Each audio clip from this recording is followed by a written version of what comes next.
없는 전주 지역 아파트 분양가를 부추기는 주범으로 떴다방이 지목된 가운데 전주시가 투기 세력에 대한 단속에 나섰습니다.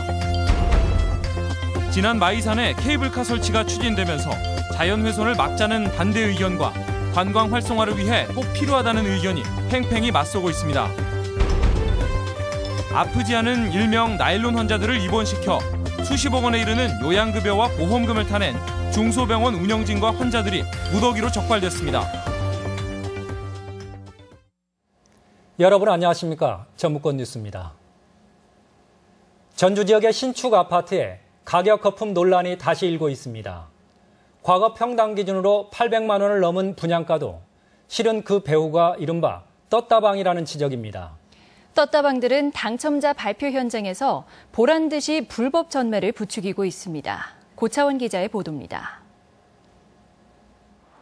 당첨자 발표가 끝나고 계약이 시작된 전주의 한 아파트 모델하우스. 이 아파트가 들어설 만성지구는 공공택지로 1년 동안 분양권 전매가 금지돼 있습니다. 하지만 당첨자가 발표된 뒤부터 이동식 불법 중개업자, 이른바 떴다방이 근처에서 명함을 돌리며 불법 전매를 부추겨왔습니다. 분양권 프리미엄이 500만 원에서 많게는 1000만 원까지 형성돼 있습니다. 물건 좋아요. 잘만 구하면은 좀 뭐 한 500 안짝에서도 살 수가 있고요. 1000 이짝에서 끊는 사람들도 있더라고요. 불법 중개 행위가 판을 치자 전주시가 단속에 나섰습니다. 모델하우스 주변에서 부동산 중개업자가 계약자들에게 접근해 불법 전매를 유도하는 행위를 단속하는 겁니다. 하지만 모델하우스 주변에 떴다방의 접근을 방지하는 효과가 있을 뿐 이미 암암리에 이루어지고 있는 거래를 막기는 힘든 실정입니다. 음성적으로 거래를 하기 때문에 저희들이 현장에서 단속하는 것은 한계가 있고 어려움이 있는데 전주 지역 최대 규모의 공공택지 개발지구인 에코시티도 이번 달에 2,700여 세대가 첫 분양을 앞두고 있습니다. 사실상 투기를 조장하는 왜곡된 분양시장 자체를 개혁하지 않는 한 당국의 떴다방 단속이 불법 전매를 막기는 불가능한 실정입니다. MBC 뉴스 고차원입니다. 사무장 병원이라고 들어보셨는지요? 그 자체도 불법인데 브로커를 두고 환자까지도 가짜로 모집했습니다. 이렇게 해서 가로챈 요양급여와 보험금만 40억 원에 이릅니다. 김하연 기자가 보도합니다. 전주의 한 건물, 최근에 문을 닫았지만 얼마 전까지 2층과 3층에 한의원과 병원이 있었습니다.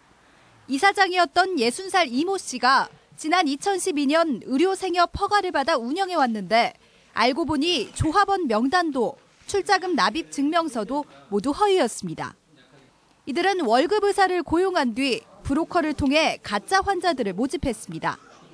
병원은 요양급여비를, 환자들은 보험금을 타냈는데 지난 3년 동안 챙긴 돈이 39억여 원에 이릅니다. 일상생활은 자유롭게 할 수 있다라고 얘기를 해서 제가 그럼 걸리지 않느냐 그랬더니 자기네들이 다 알아서 책임지겠다고 그럴 일 없다고. 그리고 다 이렇게 빼먹는데 그 모르고 못 빼먹으면 바보라고. 월급 의사들과 간호사들도 이 같은 사기 행각에 동참했습니다. 사무장이 임의대로 환자 이름과 병명을 쓴 쪽지를 의사에게 전달하면 별다른 진료도 없이 입원이 됐습니다. 가짜 환자들로 서류상으로는 병원이 꽉 차 있는 것처럼 돼 있었지만 실제 해당 병원들은 밤이면 불이 꺼진 채로 텅텅 비어 있었습니다.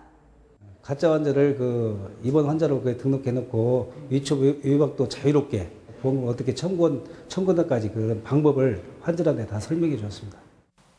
경찰은 병원 이사장 이모 씨와 사무장, 한의사 등 4명을 의료법 위반 등의 혐의로 구속하고 가짜 환자 행세를 한 입원 환자 등 106명을 입건했습니다. MBC 뉴스 김하연입니다. 진안군이 각계의 계속된 반대에도 기어코 마이산 케이블카를 강행할 태세입니다. 지리산 케이블카 문제까지 부각되면서 돈의 찬반 논란이 다시 거세지고 있습니다. 이경희 기자가 보도합니다. 말의 귀처럼 쫑긋 솟은 2개의 봉우리가 일품인 도립공원 마이산. 시민단체 회원들이 안마의봉을 오릅니다. 손에는 마이산과 지리산의 케이블카 설치를 반대한다는 피켓이 들려 있습니다. 탑사에서도 케이블카 설치를 반대하는 대형 펼침막을 들고 퍼포먼스를 진행했습니다. 특히 마이산은 전라북도가 국가지질공원은 물론이고 세계 지질공원 등록을 추진하고 있을 만큼 경관이 뛰어납니다. 3년 전 케이블카 설치 논란에 몸살을 앓았던 지리산은 최근에 다시 4개 지자체가 뛰어들었고 진안군도 갑자기 97년도에 세웠던 케이블카 설치 계획을 진행하겠다고 나섰습니다. 하지만 시민단체는 자연훼손은 물론이고 경제성도 떨어진다며 반발하고 있습니다. 전국 20여 곳 케이블카 중 3곳만 흑자라는 겁니다. 산지의 난개발로 이어질 수 있기 때문에 케이블카 대신 세계 지질공원이나 아니면 지리산권 공동의 비전을 세우는 역할들을 지자체들은 케이블카로 관광을 활성화해 지역 경제를 살릴 수 있다고 주장합니다. 요즘은 헬기로 자재를 운반하는 등 기술이 발달해 환경 훼손이 적고 신체적 약자도 가까이서 자연 경관을 즐길 수 있다는 겁니다. 적자 논란에도 반발하고 있습니다. 적자 운영을 한다고 하는데 지금 영업이익 자체는 지금 좀 많지는 않지만 그 수익은 플러스인 것이 많다고 봅니다. 지금 현재는. 잊을만 하면 불거지는 케이블카 논란. 정부가 설악산 케이블카 설치에 적극적인 가운데 전국 지자체들도 너나 할 것 없이 뛰어들고 있는 실정입니다. MBC 뉴스 이경입니다. 전북보건환경연구원은 오늘 오전 11시 초미세먼지의 시간당 농도가 세제곱미터당 120 마이크로그램을 넘어 주의보를 발령했다고 밝혔습니다. 이에 따라 외출을 할 때는 반드시 마스크를 착용하고 노약자나 호흡기 질환자 등은 바깥 나들이를 자제할 것을 당부했습니다. 박근혜 정부 3년간 무려 9번의 개각이 있었습니다. 그런데 전북 출신 장관은 없었는데요. 이쯤 되면 노골적인 전북 차별 아니냐는 게 도민들의 반응입니다. 이창익 기자가 보도합니다. 장차관 인사가 단행된다는 소식이 들리자 도민들은 이번에는 혹시나 하는 신라 같은 기대를 품었습니다. 하지만 경남과 충남, 경북, 충북, 경기, 강원 등 출신 지역은 다양했지만 이번에도 전북은 없었습니다. 박근혜 정부 출범 3년째 9번의 개각이 이뤄졌고 수많은 인사들이 장차관과 청와대 수석의 이름을 올렸지만 유독 전북만은 찬밥 신세였습니다. 현 정부를 통틀어 눈에 띄는 전북 인사라야 김관진 국가안보실장과 박민권 문화체육관광부 1차관이 전부입니다. 수백 명에 이르는 1급 이상 고위 공직자로 눈을 돌려도 그 수가 10여 명에 그칠 정도로 철저히 차별받고 있습니다. 새정치연합은 이를 두고 왕따에 가까운 차별이고 상식 밖의 국정운영이라며 반발했습니다. 박근혜 정부가 인사 탕평철 하겠다고 하는 그런 자기들의 공약을 사실상 폐기한 거나 다름이 없다고. 여당인 새누리 전북도당 역시 섭섭함을 감추지 않았습니다. 아쉬움이 크고요. 다음 개각 때는 전라북도 새누리당 도당 차원에서 꼭 입각될 수 있도록 최선을 다하겠습니다. 현 정부의 전북 차별은 예산에서도 예외가 아닙니다. 대구 순환 고속도로는 요청액의 4배인 4천억을 퍼주기로 한 정부가 새만금 예산은 반토막을 냈고 대구 경북의 국가 예산은 전북의 배를 넘어 이제는 3배에 가까울 정도입니다. 인재를 고루 등용하고 새만금을 대중국 교두보로 삼겠다며 표를 호소했던 대통령과 정부 여당을 향한 도민들의 신뢰는 이제 실망을 넘어 서서히 분노로 바뀌어가고 있습니다. MBC 뉴스 이창익입니다. 새만금 신공항의 착공 여부를 정할 제5차 공항개발 중장기 계획 발표가 해를 넘길 전망입니다.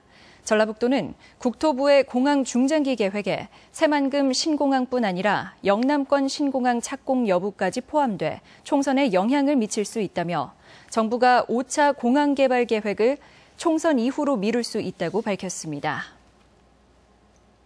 전국 균형발전 지방의회 협의회는 오늘 전라북도 의회에서 열린 정기회에서 현 정부의 각종 경기 회복 정책이 수도권에 집중돼 있다며 수도권 규제 완화 정책 철회를 촉구했습니다. 앞서 전국 시군구 의회 의장협의회는 정읍에서 시도 대표회의를 열고 자치단체의 재정 자립도에 따라 국가 보조금을 차등해 지급해야 한다는 건의문을 채택했습니다. 남원 서남대학교 정상화 절차에 또다시 분쟁과 대립이 우려되고 있습니다. 옛 재단 측의 재정 기여자 재공모가 법적으로 문제없다는 판단이 나온 겁니다. 정진호 기자가 보도합니다. 임시이사가 파견된 남원의 서남대학교. 옛 재단인 서남학원 정상화추진위원회가 최근 재정기여자 후보를 공개 모집하고 나섰습니다. 마감 결과 당초 우선협상 대상자 선정에서 탈락했던 예수병원과 부영, 대진교육재단 이렇게 세 곳이 응모했습니다. 옛 재단은 오는 27일까지 보완 서류를 제출받아 29일에 우선협상 대상자를 선정하기로 했습니다. 후보자가 선정되면 교육부에 정상화 계획서를 제출하고 사학분쟁조정위원회에 심의를 받겠다는 것입니다. 이에 대해 교육부는 법적인 문제는 없다는 견해를 보이고 있습니다. 최종적으로 우리는 제출이 되면 그때 우리는 사분의 심의를 할 수 있는 것이고, 그래서 우리가 관여해가지고 누군 되고 누군 안 되고 이렇게 법적으로 이렇게 할 수 있는 그런 거는 아무데도 없다는 얘기입니다. 하지만 대학과 현 임시이사회 측은 재정기여자 재공모는 위법이라며 반발하고 있습니다. 옛 재단이사 등 8명에 대해 업무방해 혐의로 형사고발하고 업무방해 금지 가처분 신청을 냈습니다. 현재 그 임시사 하는 대로 저희는 정상화돼서 가고 있기 때문에 구재단에서 재정기여자 공무원 자체는 위법한 행위로 보고 있습니다. 서남대학교의 옛 재단이 재정기여자를 공개 모집하고 선정을 앞두면서 서남대 인수를 둘러싼 분쟁이 더욱 장기화할 조짐을 보이고 있습니다. MBC 뉴스 정진호입니다. 전라북도의 여론조사 결과 도민 32%는 자신이 살고 있는 시군이 안전하다고 느끼고 있고 불안하다는 응답은 14%로 나타났습니다. 이 같은 응답은 전라북도가 지난달 3일부터 나흘간 20살 이상 도민 816명을 대상으로 재난안전에 대해 전화로 설문조사한 결과입니다. 군산 미제천 오염에 대한 전주 MBC 보도와 관련해 군산시가 하수관거 정비 사업을 본격 추진하기로 했습니다. 군산시는 미룡동 군산대학교 앞 원룸 지역에 기존 함유식 관거를 빗물과 오수관으로 분리하는 하수관거 정비 사업을 국비 등 20억 원을 들여 내년 말 완공 계획으로 추진할 방침입니다. 오늘의 간추린 소식입니다.